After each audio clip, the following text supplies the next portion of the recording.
Greetings, everyone. This is Arletta coming live and direct from Arletta Unleashed.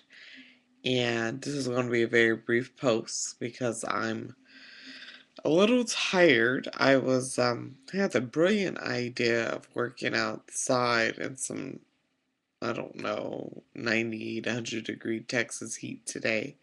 And it was nice. I was enjoying the sunshine. I was in the shade, but I was working on some stuff on the laptop. But needless to say, it's a little enervating. So I don't have a lot of energy for this post, but I'm going to do one anyway.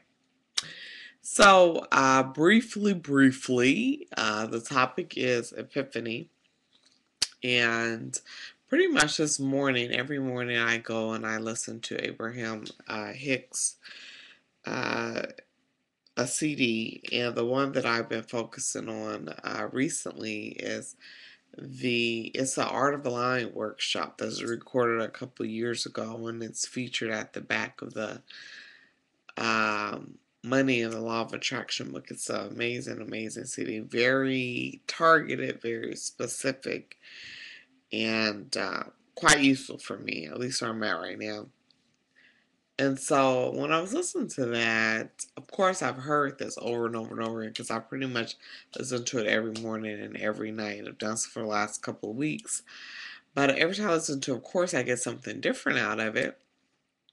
And this morning, what really occurred to me, once again, I always look at my results and what I'm actually experiencing, my actual physical reality.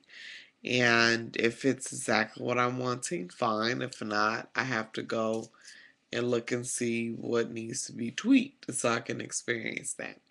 So, you know how there's things that you know and things that you even know to be true, but you, for whatever reason, just decide to be stubborn or to drag your feet into not accepting it. And the epiphany for me was that I was actually deliberately taking kind of an ego-based stance. It's like, I don't know if y'all got it, but inside my head, I got this stubborn little girl who's like, you can't tell me what to do. I don't care what you say.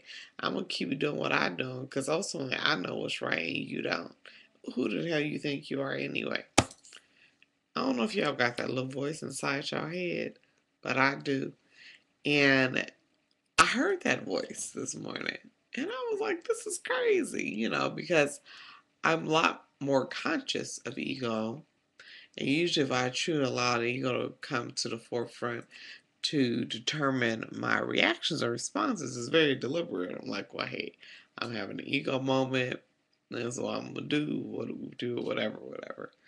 But it became very apparent to me that although I have been experiencing and know how to really tap into and create the types of experiences that I want, that I have been denying my effectiveness or full effectiveness by virtue of taking an ego stance and not fully embracing what I know to be true now. Which is crazy because it's interfering with me getting what the hell I want and how soon I get it. Or receiving it. I already have it. It's just a matter of receiving, being an energy match for it. And so I think this is a good time as any to pause for a moment and look at what's going on in your life and seeing, is there anything that you're focusing on manifesting, and if it's not showing up how you want it to or at all or in its entirety, you might want to check your ego and see what's going on with that, because it's a good chance that has something to do with it. Because I'm like, okay, so I'm experiencing this ability to really tap into and create what I want and see manifest my physical reality. But at the same time, I'm choosing to constrict it, to make it really small, minute, works to be big and grand and fabulous. And for no reason other than I just didn't want to acknowledge the fact that I could have been wrong or mistaken up to this point.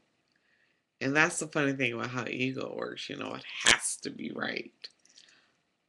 But I don't have to be right unless I choose to consciously take that energy on.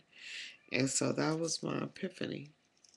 So, what is going on in your life that you're deliberately blocking or refusing to acknowledge or to do differently or to accept what is by virtue of your insisting that it should be your way or should be this way, or some individual needs to respond and do what you want them to do, or life needs to respond and do what you want it to do, or things should go according to your plans as opposed to the best of plans, which oftentimes is not directly align itself with what our plans are.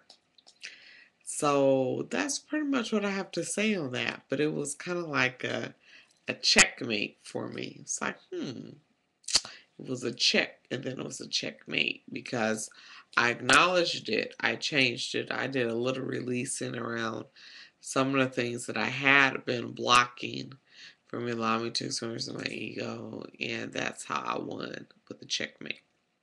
So yeah, check yourself, check your ego, and if you're going to tap into the power of the ego, do it from a conscious place where it works for you. It's supposed to work against you.